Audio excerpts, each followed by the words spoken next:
Hey everyone, my name is Charlie, and today I am going to review The Chalkman by C.J. Tudor.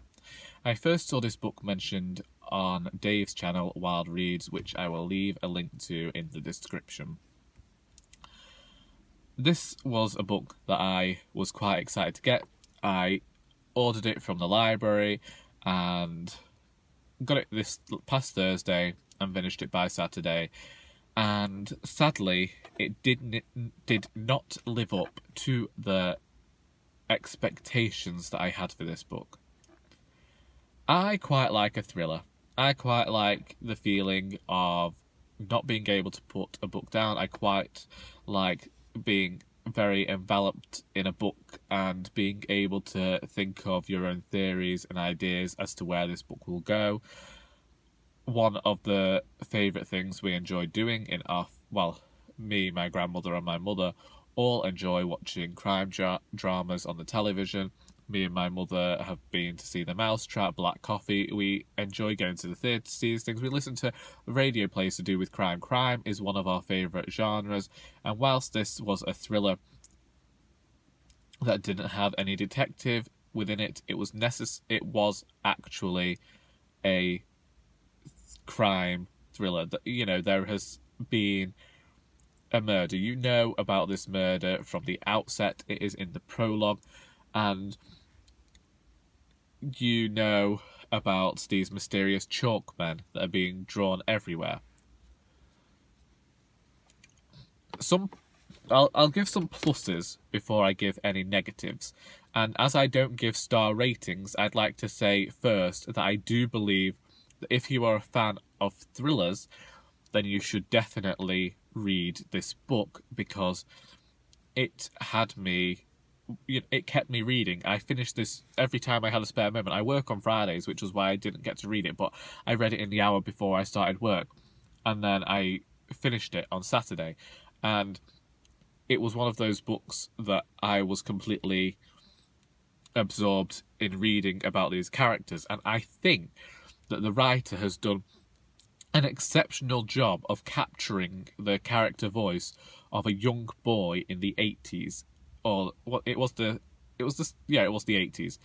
It goes between 1986 and 2016, which I was very shocked to realise were actually 30 years apart. I will not lie, it made me feel exceptionally old, because 1986 is only 6 years before I was born, and I will not lie, the idea that this was 30 years made me feel somewhat terrified in itself. Now that's out of the way. I will state that, yes, she definitely got the character's voice right. Whilst it worked well, because there were times when I was like, I'm not caring for this description. And, you know, it seemed that there was a lack of description. But then I was thinking, well, actually, in terms of the character voice, when you look at that voice of the character who is telling you their narrative, the narrator's voice, really, then you can understand why the description isn't exceptionally huge. You know, it's never detracts from the story. Like, the writer uses the character voice and the way that the character speaks to tell the story, and to interject all these exceptionally large pieces of description to tell you what everything looks like wouldn't feel natural and wouldn't suit that sort of story. So I understood what she was doing there. But I have to say that the murder was quite easy to figure out the perpetrator, and I don't want to spoil it. So if you haven't read the book and you don't want to hear spoilers, then I would suggest maybe not watching this video, because I can't say that I will not spoil it. But it's probably stupid to say that 5 minutes in, so I'm sorry about that. Anyway, I'm going to say it now. This book is incredibly self-aware, and I think that this is because the writer was aware that she hadn't included things, because there were times when she would mention that there are a few loose ends and how stories aren't all easy and they aren't all nicely wrapped up in the end. And I feel like it was this anxiousness, this nervousness of the writer just realising that there were some things that they hadn't included, so they included these lines as though they were like insurance for if anyone came and said, well, this doesn't exactly make sense. And like the epilogue scene where it reveals something else, just like, oh. And it had the line, did I fail to mention it before? And I was like, oh no, don't do this. Do not do this. And yeah, it was... I'm fine with self-aware books as long as it's done well, but here it kept pulling me out of the story, if that makes any sense. And then next, the Vicar. We all know that I am not religious now. I have had these conversations with a few of my friends who are religious, and we don't agree to disagree. We don't do that. I respect their religion, and I do respect religion wholeheartedly and respect what it can give to people. It just isn't for me. However, I do not like the fact that the Vicar is so often turned into a villain. And from the moment that the Vicar appeared in this book, he was characterised as a villain. And to me, it has been done so much that it has become a trope and it has become a stereotype that every vicar we ever see in fiction is going to be evil, is going to be malevolent, and is going to be hiding behind their religion in order to do some despicable things. And from the outset of the introduction of the Vicar in this book, he was introduced as a horrible character. So much so that the things that he did were not surprising. And I am completely annoyed by this book that it did this, because every single thing this Vicar did in this narrative I have seen done before, and I have seen it done so many times before that I just wish that these prejudices that people clearly have, thinking that, oh, we'll use this Vicar who's supposed to be good and it will be a real big twist. It wouldn't be a twist nowadays. The twist would be if you had a Vicar who was actually nice, who was kind. Because, you know something? I work... well, I don't work, but I and my family know a Vicar, and he's one of the kindest people I know. And I know there are definitely some vicars out there who might not be the kindest people in the world, because we're only human. However, to use it so much in fiction that it's become a stereotype just frustrates me, and that the writer chose to use it in her debut novel. I just think someone should have said to it, you know, this might not be the best idea. I know it's her story. This is the story that she wanted to tell, but it just didn't work for me here. Next was the crime. Now, in this book, the crime... It frustrates me so much, because the writer chose to bring all these strands together when they didn't need to be together. It could have easily just been these children who were going out of their way to be curious, and then right at the end, she chose to just do something where she tried to bring all these different narrative threads of, like, the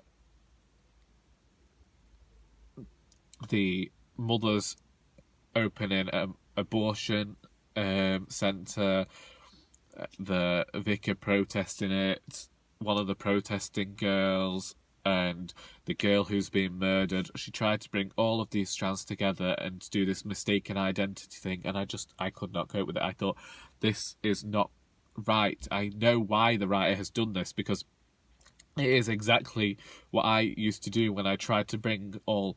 when I was first starting out writing, and I thought every single strand had to matter to the main narrative. But as she says herself, you can have loose strands in a story, and I just wish she'd allowed some of these to be loose and not focus and not part of anything to do with the story. They could have just been red herrings, and it would have been fine for me, and I think I would have found it a bit better. Next, I feel like the writer relied on very serious, heavy themes in order to hide the fact that there were a few plot holes and that sometimes the story was not at its best.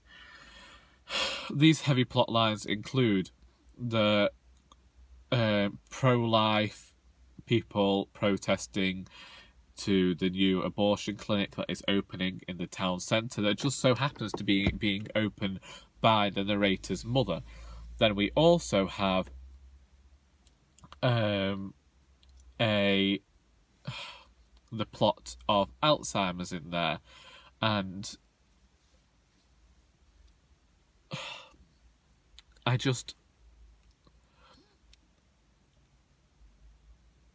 don't understand the necessity for all these themes, because I feel like they all belonged in different stories. The use of Alzheimer's in this story I thought was going to be used in order to do something similar to the girl on the train, and I'm glad that it didn't do that.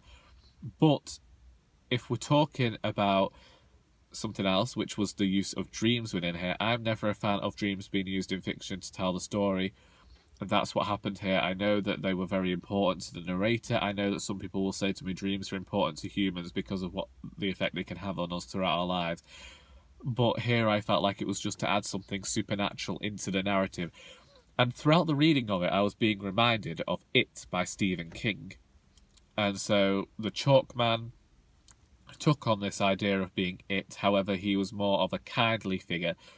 And I understand what C.J. Tudor was doing by having the Chalk Man and the Vicar being polar opposites, and their roles in society ended up actually not being the way people would see them. But I just think it was a bit heavy-handed there. But to go back, it was all these children going out, playing all the time, and then discovering this, and I was like, yes, this is where we have one girl in the group, and I'm like, yeah, there we go. And then I went to the back and I saw that the writer liked Stephen King. I was like, I wish you hadn't put that in the biography, because that's all I could think whilst I was reading this. And as I say, I didn't particularly think it was done well. And the final bad point that I have is that, to me, the characters, whilst the narrator did have a strong narrative voice, he was the only character to me that actually felt like a fully formed character and who actually felt real. And sometimes I did feel some sort of 1980s nostalgia whilst reading this. I know I was born in the 90s, but a lot of the stuff I was brought up on was from the 80s as well. My cousin was born in the 80s, and I have this affinity for stuff that I've seen and heard happen there. I mean, my mum was a teenager and going into her 20s there, so I know about that time period. And yet none of the other characters outside of this felt real. Mr. Halloran and the Vicar both felt like they were in there just as devices to tell this story. The children never felt like children. They all felt like they could be interchangeable. If it weren't for their names, then I would not have been able to differentiate between them. And there were these plot twists that just weren't necessary. They were trying to bring everything back to this core group, and to me, it just failed a bit. As a debut novel, I commend the writer for what she was trying to do, and I think that, as I said at the beginning, this is definitely a thriller for people to read if they want a very quick read. But personally, it definitely was not the book for me, and I do need a bit more from the books that I am reading. Even if they are genre fiction, it does not mean that they shouldn't be edited, and edited well. But I will say it was a debut novel. I understand what the writer was trying to do, and I would be happy to read some of their books in the future. Please feel free to discuss this book in the comments. I hope that I did not spoil anything too much here. If I did, I am exceptionally sorry. I hope you enjoyed this video. And until next time, that is all.